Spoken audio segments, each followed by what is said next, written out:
Bhimavaram MLA గ్రంథి శ్రీనివాస్ ప్రస్తుతం మనతో ఉన్నారు. ఆయనతో మనం సార్ ఎన్నికల నోటిఫికేషన్ వచ్చింది. సుదీర్ఘంగా ఎక్కువ సమయం అంటే మే 13న ఎన్నికలు నిర్వహిస్తున్నట్లు కూడా ఎలక్షన్ కమిషన్ ప్రకటించింది. ఏ విధంగా ఉండబోతుంది మీ వ్యూహం అంతా కూడా? ముఖ్యంగా ఇప్పుడు మేము ఇంచుమించుగా శాసనసభ్యుడిగా అలాగే ప్రభుత్వ సంక్షేమ కార్యక్రమాలు అభివృద్ధి కార్యక్రమాలు అమలు చేయడంలో భాగంగా ఇప్పుడు నిజంగా ఒక మంచి కొంత సమయం వచ్చినట్టే మాకు. ఈ ఏదైతే గ్యాప్ ఉన్నదో ఈ గ్యాప్లో కొంచెం రిలాక్స్గా ఎలక్షన్ చేసుకోవడానికైతే మాకు చాలా అనుకూలంగానే ఉందనుకుంటున్నాం. ప్రత్యేకంగా మీకు ప్రత్యర్థి జనసేన అభ్యర్థి ప్రత్యర్థిగా ఉండబోతున్నారు. దీనికి సంబంధించి ఆయన కూడా 2 సార్లు ఎమ్మెల్యేగా భీమవరం నుంచి ఎన్నిక కావడం జరిగింది. ఏ విధంగా ఉండబోతుంది అనుకుంటున్నారు? ఏముండదండి, ఎందుకంటే పబ్లిక్లో మీకు వెళ్తే కనుక ప్రతి వాళ్ళ దగ్గర నుంచి ఇప్పుడు నేను మాట్లాడినట్టు నేను చెప్తుంది కరెక్ట్ కాదన్నది తర్వాత, కానీ పబ్లిక్ అనుకుంటుంది ఏంటంటే నాకున్న సమాచారం 5 సంవత్సరాలు ఎక్కడున్నాడు ఈయన, కోవిడ్ టైంలో ఎక్కడున్నాడు ఆయన, గతంలో 10 సంవత్సరాలు శాసనసభ్యుడిగా చేసిన తర్వాత ఆయన ఏం చేశాడంటే ఏమీ లేదు.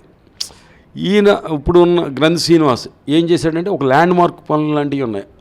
ఒక 700 ఇళ్ళు కట్టించినా, లేకపోతే 82 ఎకరాలు భూమి సేకరణ పేదలకి టిట్కో ఇళ్ళు కట్టించిన భూమి సేకరించినా, లేదా ఒక మంచినీటి చెరువు తగ్గించినా, లేదా ఓవర్ బ్రిడ్జి బైపాస్ రోడ్డుకి బ్రిడ్జ్ చేయించినా, లేకపోతే సుమారు 10 బ్రిడ్జిలు ఒక 5 సంవత్సరాల కాలంలో 10 బ్రిడ్జిలు శాంక్షన్ చేయించడం, కొన్ని బ్రిడ్జిలు పూర్తి చేయడం కూడా కానీ, అలాగే ఒక సిఐడి కార్పొరేషన్కి సంబంధించిన భూములు సుమారు 600 నుంచి 700 ఎకరాల భూ పంపిణీ కానీ, ఎందుకంటే గొల్లవంతిప్ప, గోట్లపాడు, దెయ్యాలతిప్ప ఈ గ్రామాల్లో భూ పంపిణీకి సంబంధించి కానీ, అలాగే జిల్లా కేంద్రం తీసుకురావడానికి నిన్నాడు ఇది గర్వంగానే చెప్పుకుంటాను. మంత్రి పదవి అన్నారు, మంత్రి పదవి అనేది తాత్కాలికమైంది.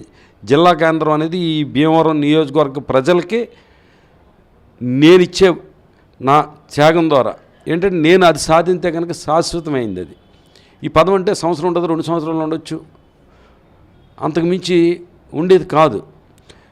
భీమవరం ప్రజల మనసుల్లో చెరగన ముద్ర వేయాలని చెప్పి మంత్రి పదవి కూడా వదుకుని జిల్లా కేంద్రం కావాలని చెప్పి పట్టుబట్టి మరి సాధించుకున్నాం. అవతల అభ్యర్థి చూసుకుంటే ఇదే ప్రజలు కూడా ఇవాళ అంచనా వేసుకుంటున్నారు. అంటే ప్రత్యేకంగా ఆయన కూడా చెప్తున్నాడు, నేను 10 ఏళ్ళు జరిగిన నా టైంలో జరిగిన అభివృద్ధి, సిట్టింగ్ ఎమ్మెల్యేగా ఉన్న ఆయన టైంలో జరిగిన అభివృద్ధి, ఆర్టీ యాక్ట్లో తీసుకుని మీరు ఛాలెంజ్కి వచ్చినా చాలు సవాల్ కానీ ఆయన చెబుతున్న పరిస్థితులు కూడా ఉన్నాయి. అసలు ఏది ల్యాండ్ మార్క్ లాంటిది ఒక్కటి చెప్పమనండి. ఒకటి ప్రభుత్వ పథకాలు కూడా తన ఆస్తులు పెంచుకోవడానికి అనుకూలంగా మార్చుకుని ఆ పథకాన్ని అడ్డం పెట్టుకుని భూమి తన పేరును రాయించుకుని ప్రభుత్వానికి ఇవ్వకుండా ఇవాళ చెరువులు తవ్వుకుని దాన్ని లీజులకి ఇచ్చుకుని ఇదేం రాజకీయం? ఇది స్వార్థ రాజకీయం. ప్రత్యేకంగా మీరు పవన్ కళ్యాణ్ని నాన్ లోకల్ అన్నారు, ఈయన్ని కూడా నాన్ లోకల్ అని చెప్పి కామెంట్లు చేస్తున్న పరిస్థితి. ఎస్, ఆయన కృష్ణా జిల్లా నుంచి ఇక్కడికి రావడం జరిగింది. కృష్ణా జిల్లా నుంచి ఎలా వచ్చారు, ఏంటి ఆ నేపథ్యం, ఏ టైంలో వచ్చారు, తెల్లవారగట్లు వచ్చారా, మధ్యాహ్నం పూట వచ్చారా, అర్ధరాత్రి కాడ వచ్చారా, ఏ కారణంతో వచ్చారు, ఎందుకు వచ్చారు, అసలు ఏమిటి, ఇవన్నీ కూడా కొన్ని అనుమానాలుగా క్వశ్చన్ మార్కులుగా నా ముందైతే నిలబడ్డాయి. ఆయన్ని అడుగుదామంటే ఆయన ప్రత్యర్థి, ఏమన్నా మీరు గొల్లపాలెం నుంచి వచ్చేసారంట, ఎలా వచ్చారు, ఏంటి, ఏ టైంలో వచ్చారు, ఎలా వచ్చారు, అవన్నీ అడుగుదామంటే మరి ఆయన నా ప్రత్యర్థి కాబట్టి నేను అడిగితే నాకు చెప్పడు కదా. వాళ్ళ భార్యని మీరే మున్సిపల్ చైర్మన్గా నిలబెట్టి ఎంకరేజ్ చేశారు, అప్పుడు నాన్ లోకల్ అని అనిపించలేదా అన్నాడు. Yes, correct. అసలు ఆయన ఎవరో తెలియదు నాకు. పులపర్తి అంజిబాబు అన్న ఆయన అసలు నాకు తెలీదు. ఆయన బంధువులు కొంతమంది నాతోటి ఇక్కడ తిరుగుతున్న వాళ్ళు చాలామంది ఉన్నారు, పేర్లు కూడా చెప్పగలను. వాళ్ళందరూ కూడా ఒక క్యాండిడేట్ని అంటే మహిళ, ఓసీ మహిళ అనేసరికి చాలామంది పెట్టడానికి ముందుకు రారు. అటువంటిప్పుడు ఎవరున్నారు అన్నప్పుడు వాళ్ళు సూచించినప్పుడు ఫస్ట్ టైం ఆయన్ని చూశాను నేను. నిజంగా నాకెవరో తెలియదు అసలు అంతకుముందు కూడా.